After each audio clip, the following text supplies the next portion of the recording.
Hey guys and gals, it's your buddies Drew and Ralphie with Living History's Mysteries and Ferocious Feline Productions. You know, many times when we're looking through history, we find these oddities that are so mysterious. It's hard to explain them. In Ecuador, there is a cave system that is so unusual. The best way to explain it would be by saying that it's man-made. But the undertaking of such a huge project is virtually impossible. But that's not the only unusual thing about this cave system. But I'll tell you what, I'm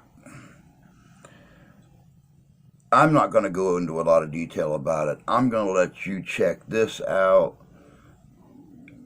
Form your own hypothesis. We'll talk about it here in just a few minutes. Check this out. This is good.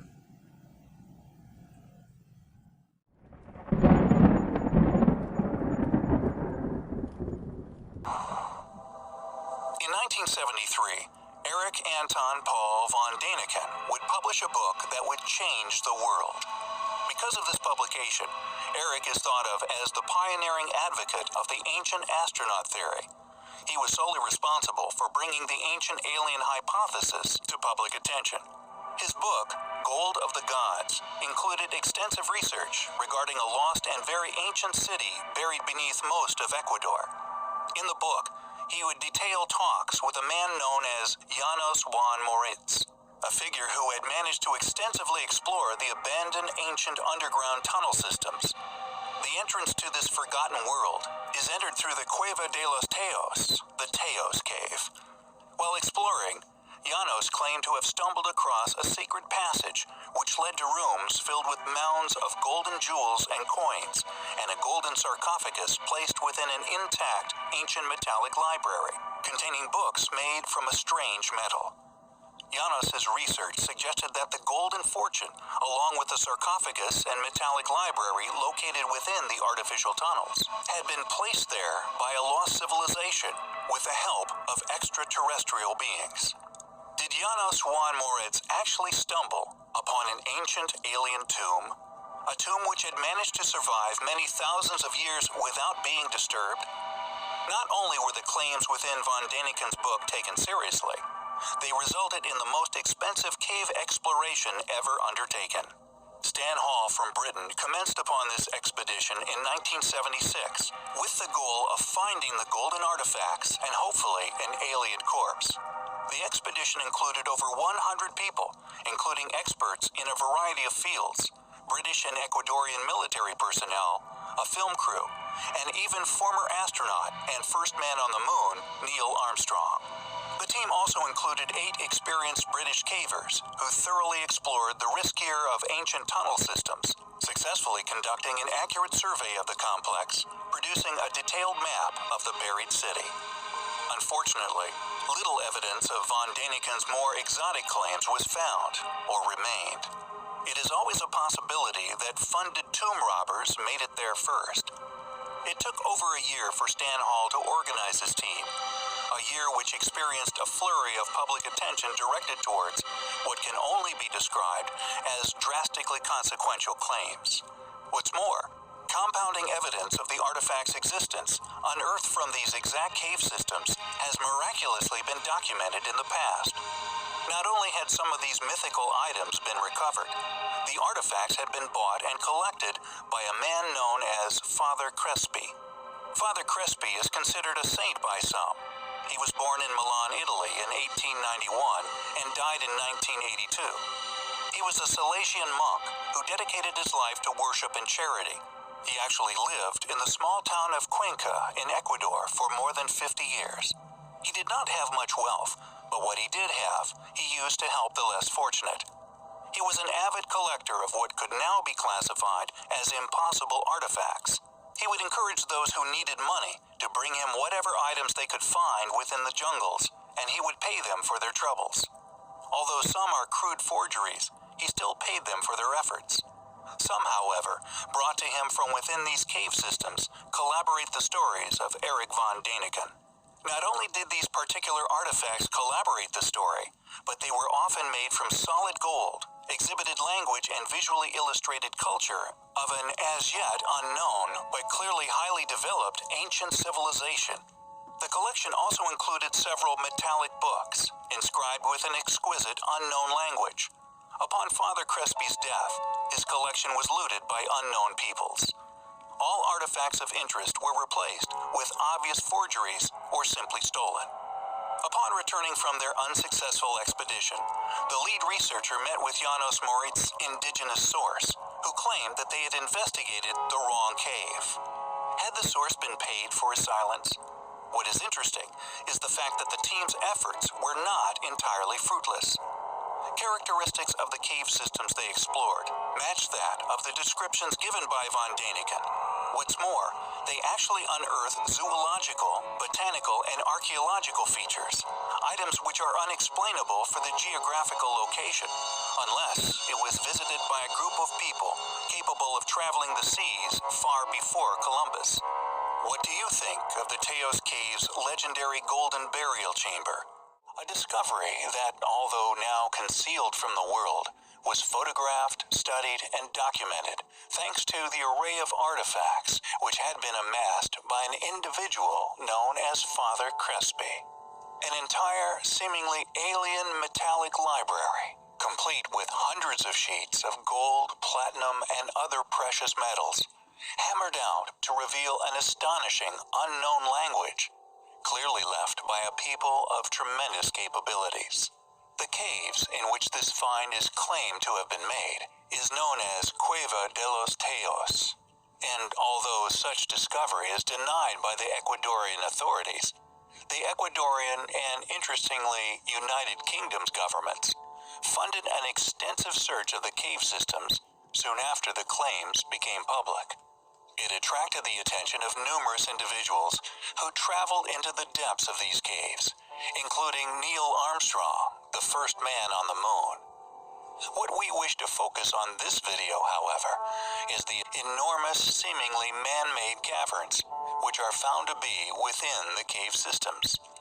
We feel, if these cave systems are indeed one day admitted as having been artificially hewn from the bedrock, then this would undeniably reveal tremendous flaws in academia's claims as to the geology and indeed true history of the area.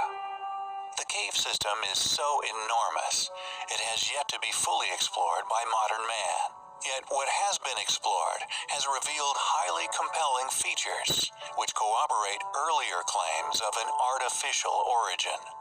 The Moritza portal, for example, named after Juan Moritza, the individual who claims to have originally discovered the metallic library, is clearly of an artificial nature. The question is, why go to such lengths to construct this natural-looking cave system? Was it all created merely to hide this library? And if so, how important could the information held within be? And why did such a find attract the attention of the first man on the moon? Did the astronaut know something we are yet to discover? Juan Moritza signed an affidavit dated 8th of July 1969, in which he confessed to a meeting with the Ecuadorian president, where he received complete control over his discovery, provided he could provide photographic evidence and an independent witness corroborating the discovery. When Moritza met with von Däniken in 1972, he took him to a secret entrance through which they entered a large artificial hall within the cave system. Apparently, von Däniken never got to see the library itself. He wrote in his book, The Gold of the Gods, quote, "The passages all form perfect right angles. Sometimes they are narrow, sometimes wide. The walls are smooth and often seem to be polished. The ceilings are flat and at times look as if they were covered with a kind of glaze. My doubts about the existence of the underground tunnels vanished as if by magic, and I felt tremendously happy. Moritza said passages like those extended for hundreds of miles under the soils of Ecuador and Peru. End quote. We feel the question now is, who went to these unimaginable efforts so far back within history? Why create such a place deep within the earth with such an intended illusion of natural origin if you did not seek to hide something? Many still believe that the truth is still hidden deep inside its unexplored caverns, a truth that will force us to completely rewrite the history of mankind. Are the legends true surrounding Cuevo de los Tayos? Did it once indeed contain an ancient metallic library, left to us by an ancient civilization? We find the evidence to suggest so highly compelling. Welcome back. You know, it's like I was saying in the beginning, this cave system is so unusual that there's no possible way it's a natural formation. I mean, perfect 90-degree angles. The evidence of carving and serrated lines and a perfect, almost like a rotational carving on some of these passageways. What's more so is the treasure that was found, the unknown language, the unknown metallic material. What is the true story of the Tayos Cave? I'm afraid we may never know, and it will probably remain one of those mysteries that history left behind. But I hope you guys enjoyed this look at the Tayos Cave, Neil Armstrong, unknown metallic materials, unknown languages, the resemblance between the items found there and the items found in Mesopotamia. It's always a mystery. But until next time, y'all take care of yourselves, take care of each other. God bless you, God love you, I do. I'm going to get back to this. We'll catch y'all in history.